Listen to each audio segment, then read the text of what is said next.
Welcome to the Slop Farm. Enjoy the video.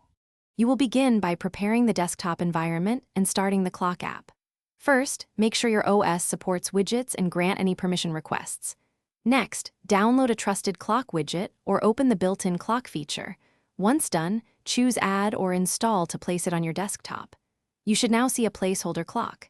Make sure the app runs on startup if you want persistent display. This saves you from re-adding it after restarts. Now customize appearance and behavior so the clock fits your workflow. Select a face, analog, digital, or hybrid, and adjust size, font, color, and opacity to keep visibility without clutter. This improves focus. Then set the time format and time zone and enable 24-hour or 12-hour display as needed.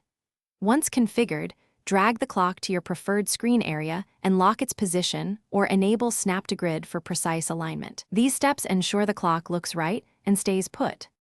Finish by ensuring reliability and knowing one key troubleshooting step. Enable Auto Start so the clock launches on boot and switch to battery-friendly mode if you use a laptop. Test accuracy by comparing the widget to your system clock and enable Internet Time Sync for continuous precision. If the clock freezes or disappears, restart the app first.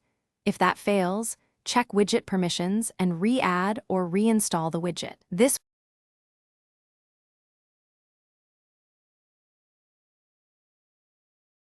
Thanks for watching. Consider subscribing if we helped you today.